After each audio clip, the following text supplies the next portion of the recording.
All right, everyone. Welcome to the edition of the Dan and Joe Sports Show. As always, I'm Dan. And I'm Joe. All right, we're joined by a special guest of the show, Junior Rosegreen, former Auburn great, in my opinion, the greatest Auburn defensive player ever. Junior, how's it doing, man? I'm at the gym working out.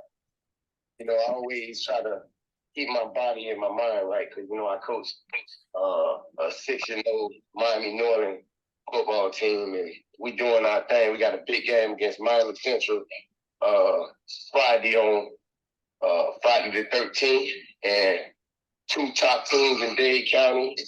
It's a rival game. It'll probably be 20,000 people at the game. It's going to be 10 on each side, and I'm ready to go. I feel like I'm about to play. Oh, I hear that. And I got a lot of big time players on defense. My head coach, Coach Bird, he did a great job. We got a general manager by the name of Mike Tonsel. He helped put it together by bringing me and a couple more coaches, the Miami Northern, and we finna make some noise and we finna do some big things. So we got a quarterback that's I'm to my freak show. He's about 6 foot. He's about 230. I call him Derrick Henry at quarterback. He got a great arm. He's a dog. And the whole team is big as hell. I ain't gonna lie to you because I bust their ass in the weight room. So I tell them what our strength coach used to tell them. We can win 5 games on straight weight room because we're gonna be bigger and stronger and faster than everybody. And the team that we got at Miami Northern, we're big, fast, physical. So all Auburn coaches, hey, we got some dogs. We got a lot of 4- and 5-star kids on this defense and on the offense. We probably got the fastest kid. We call him Mighty Mouse. He's a dog. He's 10. He wear number 10 like Tyreek Hill. Y'all tune in because he is a freak show. About 5, I give him about 9, probably about 170. When I tell you blazing speed, you blink your eye, he's out of there. That type of speed. Well, Junior, since Chief Reese has gotten there, have they come down and seen any of your kids play yet? Yeah, Clown Dog came. They came to the Booker T game. Clown Dog in the D-line because, we got a big dog already committed to Auburn. Dimitri, he about 6'5", about 320. He a dog. I train him every day, so hey, Auburn, come on, keep on coming because I'm going to send them to y'all because we need to turn up at Auburn, man. We win at AU off defense, so we got to keep doing that, Absolutely, man. That's where it's all at. Speaking of which, Junior, main reason I wanted to have you on tonight, this is going to be the end of the Auburn-LSU rivalry as we know it. This is the last time we're playing where it's going to be an every year kind of thing. And in my mind, when I think of defense, I think of Auburn and LSU games. Those are always the best defensive games. Yeah, it's so good. It's one of the best games that you would ever want to be a part of. You know what I'm saying? And I know you were a part of some really good ones. Like that 10-9 game in 2004, that may have been the best played defensive game I've ever seen. Yeah, we had some big time players. That was All-American Carlos Rogers, Ronnie Brown, Cadillac, Jason Campbell, Marcus McNeil. We had the big receivers. We had Cooper Wallace, big tight end. We had Anthony Mix, big receiver, 6'5", 240, 4'4" in the 40. Courtney Taylor, Ben Roman Shadu, Ben Overmano. We had some dogs. So at the end of the day, we had Monte Pitts at DB, 6'2", about 205, and we had Carlos Rogers, 6'1", 200.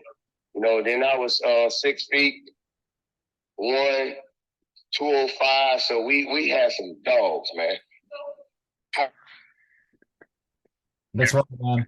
Hey, Junior, I think you had the pick that sealed that game, didn't you? In the 10-9 game, wasn't that you that got the interception to win that one?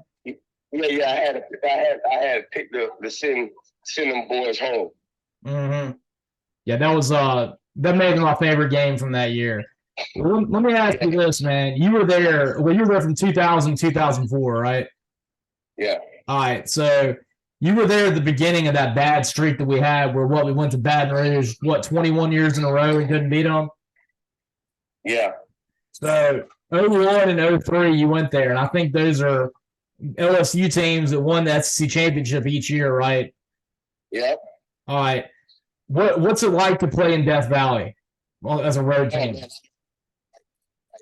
This is why I tell people, right? So we played the game in Lakeland. Lakeland got the best atmosphere of high school. Mm. Man, they was dropping grenades. Ooh, the crowd going loud. They using the horn. And the crowd going crazy.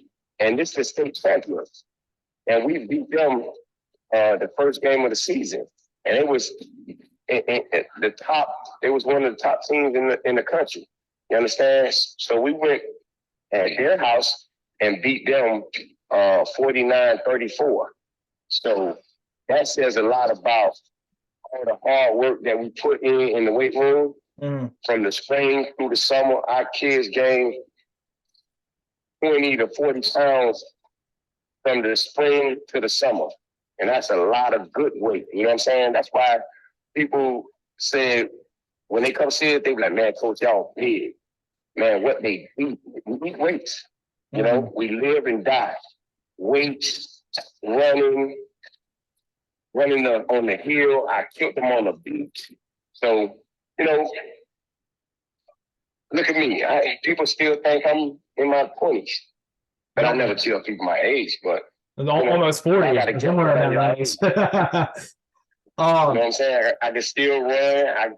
I still I can still run. I can still do all the good stuff. So,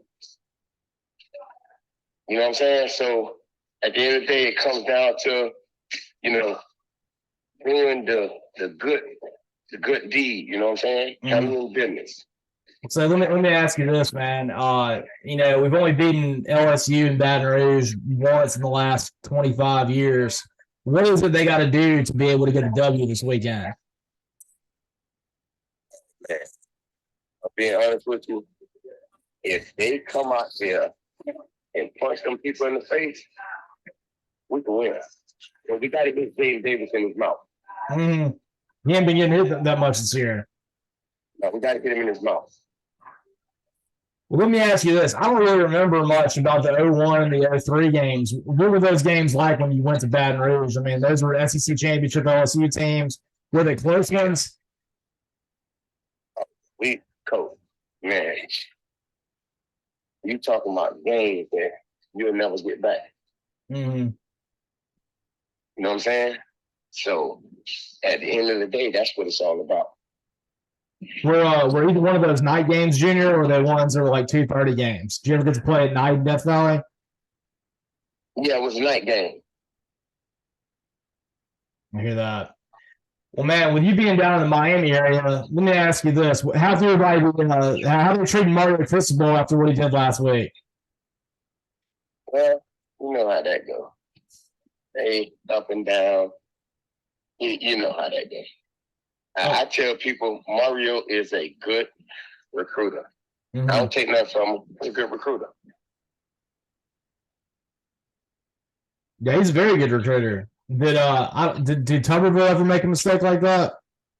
Hell no. I don't remember. I'll be honest. I don't remember any coach ever making a mistake that was like that. I mean,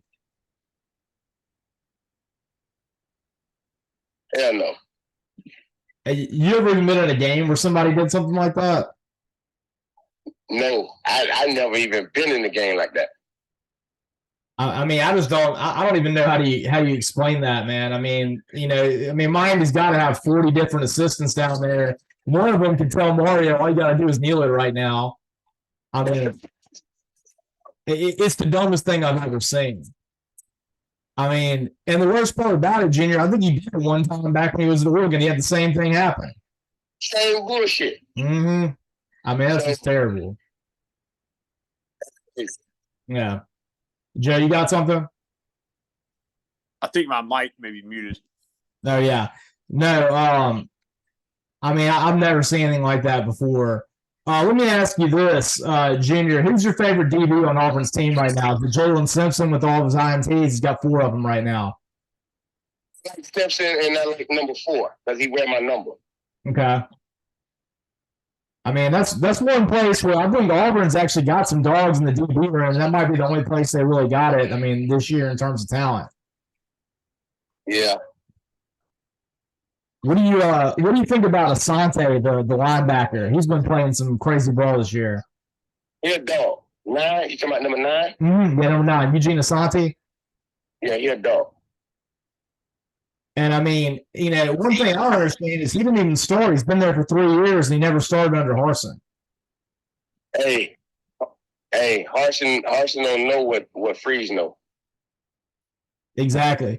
Well, I wanted to ask you that too, man. I know that me and you were both big on getting Dion, but what do you think so far with Freeze? Love it. Freeze a dog. Freeze is a dog. So let this year go by. He's gonna do some good stuff and wait till he get his recruits in. Then everybody better watch out. Exactly. That's what I think too, man. I mean, because watch this. These gonna be the 2 most exciting coaches in college football: Hugh Freeze and Deion Sanders. Remember I said that. All right, well, you heard it here first. Junior Rosegreen, former All-American, Auburn great, saying Deion Sanders and Hugh Freeze have been the most exciting coaches to watch for the next year's coming up. Junior, let me ask you this, man. I know it was in a loss last week to Georgia, but is that not the proudest you've been of Auburn football in a long time in the last few years? Listen, I love it. From coming from what that garbage display they put out last year, please, I give my hats off to Hugh Freeze because in one, that ain't even a full year. Just imagine that he get all his dogs in there. Man, it's going to be all right. Mm-hmm. Hugh Freeze know how to win, man. That's what it's all about. Knowing how to win. Exactly. And knowing how to recruit. At a high level. When I went down there and I was like, oh, yeah.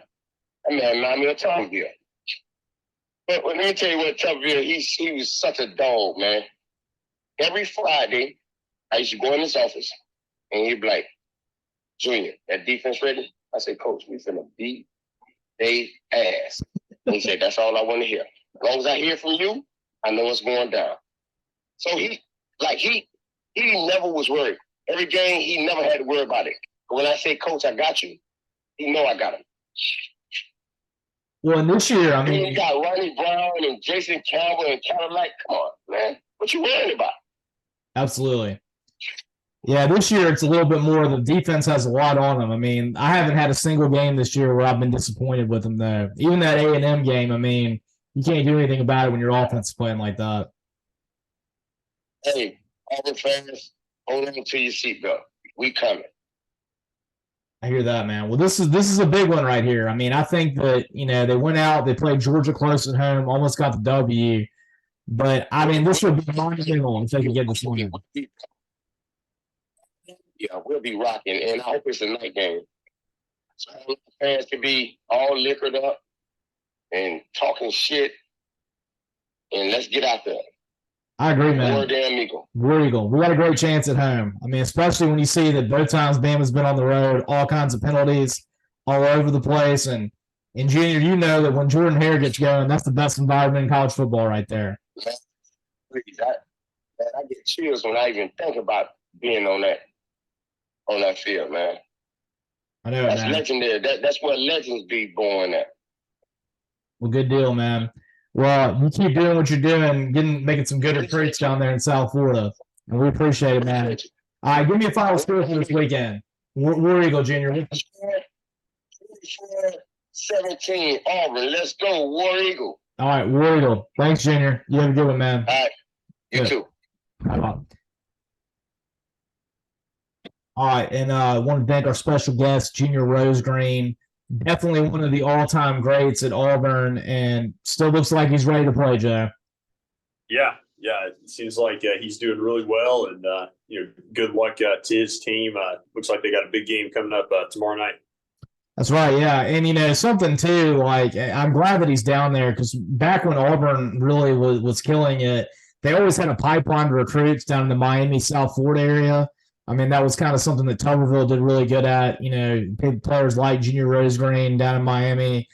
And then even when Pat Dowell was doing really good in the 80s, that was always a good recruiting bed for Auburn. And you even think about it more recent years when they won the national championship. When I was in school there, Wes Byram was a field goal kicker out of Fort Lauderdale and St. Thomas Aquinas. So that's a big area that they need to make sure they take advantage of. And there's Junior saying he's got a player on his team that's a D lineman, 6'2", I think he said 350, that's committed to Auburn. Yeah, and I bet there's probably some other players. I know you said something about the quarterback too. Yeah, definitely. So that's big time. And I mean, I know the kind of players they have down there. I watched earlier this year, I think it was the first week of the season, they had that Chaminade High School out of Miami play on TV, and they were playing against some team out of Maryland. And I could not believe the size of those players. And there was a college football game on that had like a group of 5 type teams playing against each other. And I swear that the talent that I saw in that high school field looked better than what I was seeing in that group of 5 game. Yeah, no doubt. Yeah. I want to say the Miami school had their wide receivers. One was committed to Miami and one was committed to Ohio State. And they were both like top 10 players in America. Oh, wow. Yeah, to go to Ohio State as a receiver, I guess you have to be now. Yeah, I mean, you're a 5-star and then some if you go to Miami and if you go to Ohio State and plays a receiver right now. Definitely. But Joe, I want to get your thoughts on the Mario Cristobal fiasco. So, I mean, here you got Junior Rosegreen who played football his entire life. He never had Tuberville do that. He said he's never been in a game where somebody did something like that. I mean, what do you think about Mario Cristobal's clock management there at the very end? Well, it's so puzzling that I almost felt like comically that the opponent, Georgia Tech, was somehow calling that play. It's almost like, there's no other explanation. How was that the play call in that situation? Like, I've always wondered myself, could we see some type of bizarre play where a team makes a miscue trying to take a knee, but for, Miami to go out there and kind of defiantly decide to run the football in that situation. Yeah, I just never seen anything like that. I haven't either, and I've heard a couple things. Apparently, the Georgia Tech coach, Brent Key, Cristobal basically got fired from Alabama, and they hired Brent Key. So he said there was some kind of, allegations that maybe he was just trying to rub it in on him because he was mad at him, which, in my mind, if you're running the football, it doesn't make sense right there. Like maybe if you tried to throw it in the end zone or something, that would make sense. And I've also heard with him being such a big offensive line guy that he just didn't want to lose any yards rushing. But none of those make any sense when the bottom line is you're undefeated. If you kneel it, you win. And it's a conference game. Who cares if you win by 1 score or 2 scores? It doesn't matter. Yeah, and they weren't probably going to score. Like, there was just, so many seconds left. And they were on that other side of the field. I don't even think they would have scored running the football. Right. That's what I don't understand about it either. I mean, one thing if you're on the 1 yard line and you're like, okay, I want style points. I know I'm whatever I am, 15 in the rankings. Maybe it'd look better if I beat Georgia Tech by 10 points. It's still stupid, but it's still not stupid to this level. But here, I mean, you're not even to the 50. You're not going to get it in by running the football. You know that if you kneel it, the game's over. I mean, I don't see how you can possibly explain it. No. I mean, it's like the complete opposite of any other coach that's in that situation would have, 100% of the time taken a knee. And so to do anything, to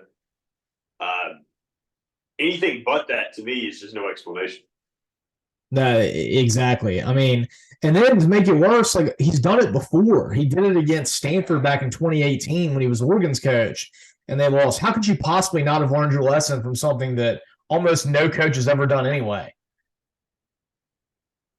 I don't know. I mean, was there any – I did not see his press conference, but I've also wondered if, like I said, miscommunication, or was this something that the players just decided they were going to do kind of anyway? I know it was definitely his call, and he admitted he's the one who said they were going to run the football there. Wow. I mean, what I don't get is, I mean, these days you have such huge staffs. How was it not communicated to him and he didn't understand? Now, I've heard that you can see on TV that somebody's telling him, you need to kneel it, you need to kneel it, and he just kind of like disregards them. But I mean, in my mind, if that didn't happen, then somebody's getting canned on my staff because that's something that you should you should be keeping track of. Yeah, I just have no idea. Like the more I think about it, no timeouts, just you did the only thing that, gave the other team a chance. And kind of unfortunately for the Georgia Tech receiver and quarterback, what's buried here, lost here is that was a pretty phenomenal play for the last second touchdown. It really was. I mean, it was amazing. Pretty bad defense. I mean, I can't imagine Junior Rosegreen being on the back end and giving up a TD like that at the end. Like, how do you let somebody get behind you like that? Right. That was surprising. I mean, it wasn't like they threw a jump ball into the end zone. I mean, the safeties actually had this guy cross and then get behind him. I mean, I can't believe that happened. Mm-hmm. Yeah, just the whole way it played out. I mean, what was it, a 99.9% chance to win before the run? Yeah, you got a 99.9% chance to win. AKA, if we could put 100%, we would, because all you got to do is kneel it. Mm-hmm. It seems like a way the Saints would have lost a playoff game a few years ago, the way it was going. Yeah, I mean, that was legitimately an unbelievable loss right there. But yeah, no, I just it blows my mind. What also blows my mind is I'm getting to go to my first Death Valley night game, and the reason we brought Junior Rosegreen on tonight, he's a friend of the show, always been really supportive of us, likes to come on, just a really solid dude. And he's definitely building great players down there in South Florida, and you can tell that he still is in shape and able to do what he did, and good role model. But he played twice in Baton Rouge, where Nick Saban was the coach at LSU in 2001 and 2003, and he was there at the very beginning of the streak when from 2001, I guess technically you can say 1999, from 1999 all the way to 2021, a period of 23 years. That was the Auburn won in 99, and they didn't win again until Bo Nix was there in 2021. And he was a part of the first two of those losses in 01 and 03. Nick Saban teams that won the SEC championship. And then in 2001, they just won the SEC championship in a huge upset over Tennessee. I think Tennessee actually may have played the national championship if they had won that game. And then in 2003, that LSU team went on to win Saban's only national championship at LSU. And their first one, I think, since like 1959 when Billy Cannon was there. Mm-hmm. And so he got to go there and play really excellent LSU teams in Death Valley at night. And then, of course, the 04 Auburn team that he was on went undefeated and beat LSU in a really classic 10-9 game where he had the game-winning interception to seal it. It's so upsetting to me that this rivalry is going to end. There's been many years it kind of switches off for me which rival I think is the biggest, depending on the year. Some years I'm like, I want to beat Alabama more than any other ones. Some years it's Georgia. But, Joe, there's been a lot of years where LSU was the game that I wanted to win more than any other game.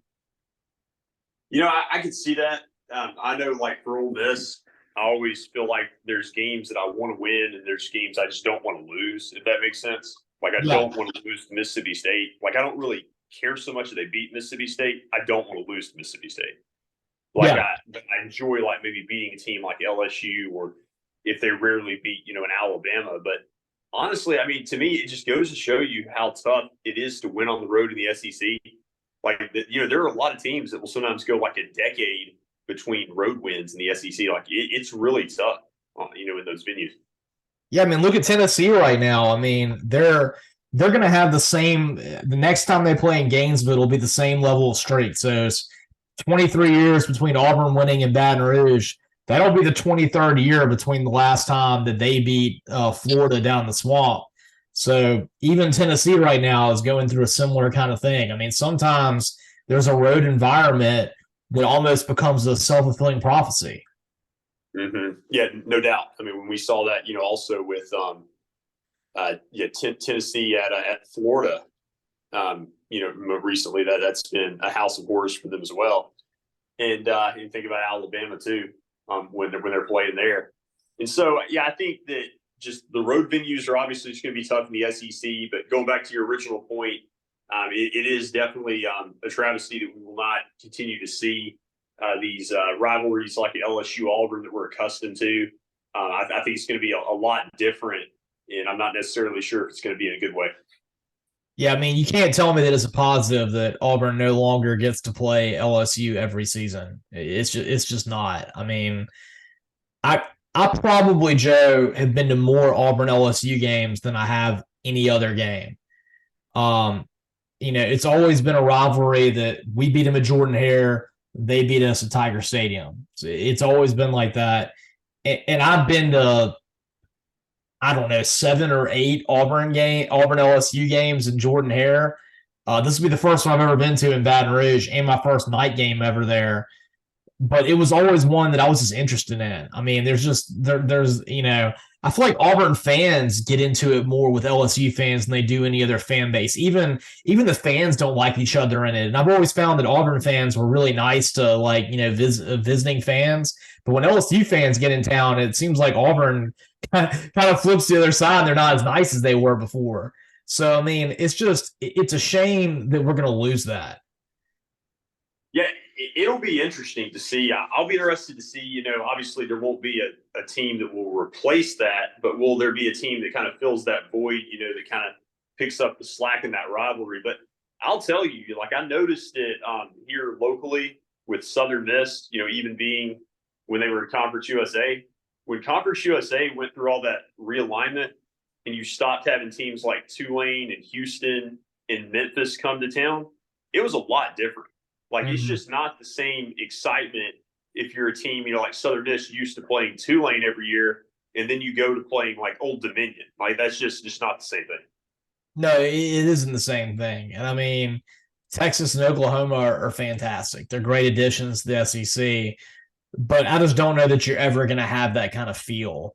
We'll get to play LSU once every 2 years, but that's just a game that you always look forward to every year. And for it not to be on the schedule anymore is going to suck. Plus, I mean, it's always something that me and my brother get to talk about because my brother went to LSU. Yeah, and I mean, people know, nowadays, with everything so digital, like everybody's closer than they've ever been. And so, we know, maybe more Texas or Oklahoma fans than we would have 10 years ago. But at the same time, you don't live and, do life with a lot of those people like you would maybe LSU fans or other more regional SEC fans. Absolutely. So, it's going to be a shame, but I will say at least, with this being the game that I've probably been to the most, I'm glad that I get to see the last iteration of it. I mean, I feel like this is almost like my duty as an Auburn fan to be at this game. Yeah. I mean, that would be a really cool experience. It is. All right, Joe. So, this game, in my opinion, comes down to Peyton Thorne's ability to take advantage of what has apparently been a very flawed LSU secondary this year. I mean, you've seen him get scorched by Jackson Dart. You've seen him get scorched by Jordan Travis. Even Brady Cook in Missouri for 3.5 quarters really took advantage of the secondary. And there's yards to be gained right there. The question is, does Auburn have the quarterback to do it, and do they have the receivers to do it? And if not, can they do enough on the ground to make up the difference? Because it certainly looks like right now, Joe, that I don't care how good your defense is, LSU's putting up 30-plus points with Jaden Daniels. Oh, absolutely. I mean, that offense to me is personnel-wise as talented as really any in the country. And I think I could make an argument that Daniels is as good a quarterback as anybody in the country. I think that if he was still in the Pac-12, he would be putting up numbers on par with Caleb Williams and anybody out there. I think he's that good. I think this game probably plays out similar to that Joe Burrow 2019 LSU Auburn game, where I think LSU wins, but I could see Auburn, giving them, a stiffer defensive test. But at the same time, to your point, it is hard to hold LSU under 30. Yeah, I mean, I think probably you would say Florida State is the best defense that LSU has faced all season. And Florida State held them to 17 points. Now, that was with, 2 goal line stands, but that was what Florida State's defense was able to do. I think Auburn's defense is not that far behind Florida State's. I think that other than that first matchup that LSU had, this is going to be the hardest defense they played all year. Yeah, I mean, I think so. I think that Auburn's defense, to me, is right up there with Alabama's. Like, I think their personnel is outstanding. Like, I think that when you look at the team, it's like, just the offense has been the issue. And so I definitely think that they can cause some problems for LSU, but I just don't think, they can overcome the pressure that LSU's offense will put on you, every drive. And I just don't think that their offense, can score enough to keep pace. Well, that's what I think too, Joe. I mean, I right now I definitely am picking LSU. At the number, though, it's at 11.5. I think Auburn covers the spread, though. Even if it's close, like they lose by 10, I think it's probably, in my mind, I feel like it's a one-score game, though. I mean, I'll say this. I mean, if Arkansas played LSU close, you definitely wouldn't be surprised if Auburn did. No, absolutely not. And here's my number, Joe. I think this is the golden number right here. It's 200. If Peyton Thorne can throw for over 200 yards, I think Auburn wins. I think Jarquez is going to have a good game. I mean, we saw that Missouri and Ole Miss were able to run the ball pretty well against LSU. I would say that, Ole Miss is the only one of those that really has running backs comparable to what Auburn has in Jarquez Hunter and Damari Alston and Jeremiah Cobb. There's going to be a lot of yards that can get rushing. But the bottom line is for them to put up the kind of points they need to, they have to have a real passing game, and they need to throw for over 200 yards. Mm-hmm. Yeah, that's the way they have, the real shot. And I think Freeze, has to have some creative plays there. He's got to call a more aggressive offensive game. We've seen in the past when he had games at LSU, I think he was a little bit too conservative offensively. So he's got to be creative. I think he's got to take some chances, maybe even have like a fake punt or something, just to kind of steal a possession. But at the end of the day, like I said, I see LSU being able to win this game. And like I said last week on the show, I still think that LSU is very much alive in the SEC West. And I personally think they have as good a chance as anybody in the West. Yeah, I think so too, Joe. I'm taking LSU in this one 31-23. I think it's going to come down to Auburn had 2 opportunities down in the red zone. And instead of cashing it in for a touchdown, they ended up kicking field goals. And that's going to be your differential there, 31-23. Okay. Yeah, I think that's probably a good prediction. I'll go LSU wins 31-17. Okay. Well, good deal. Well, I'm just excited to be there. I'm putting on the same kind of mindset I had when I went to the Penn State Auburn game in Happy Valley, which is I just want to experience the game. If we win, great. But I'm certainly by no means going in there expecting to win. And it's going to be a big upset in my mind if they're able to get the W. I think that's a good way to approach it. Like you're just happy, if they actually pull it out. Well, it's the way I felt. I mean, I couldn't believe the way they played against Georgia. But that was mind-blowing with how good they played against Georgia. And they're coming off a bye, which I think helps too. And I like the fact that they got to end on that high note. It was a loss, and people say you don't ever get moral victories. I don't really agree with that. I mean, when you're playing the number 1 team in America and you had a couple rough weeks and you go out and you take them all the way to the end, that makes all the difference in the world in your first season as a head coach. Yeah, no, I think that it definitely showed us a lot. Yeah. So we'll see what he can do. I mean, there's good news to see people like Junior Rosegreen really excited about what Hugh Freeze is doing on the football field, in the recruiting room, in the recruiting rooms across America. And I mean, this would be huge if he could get this win. But I think that, just like what he had against Georgia, just going out there and playing them tight is good enough for your first season. Everything else is gravy. I think so. All right, we will see what happens in War Eagle and a really exciting game coming up this weekend. I want to thank Junior Rosegreen for being an excellent addition to our show, just like he always is, cheering on his high school boys in their game they got this weekend, a big showdown down in Miami. And you can check out all of our episodes on the Dan and Joe Sports Show YouTube channel. Subscribe to our channel and catch us in live and living color. Us, Junior Rosegreen, and other guests. And of course, you subscribe to our Spotify channel and listen to all the old episodes on Spotify. And of course, you can follow us on Twitter at DJ Sports Show. And as always, I'm Dan. And I'm Joe.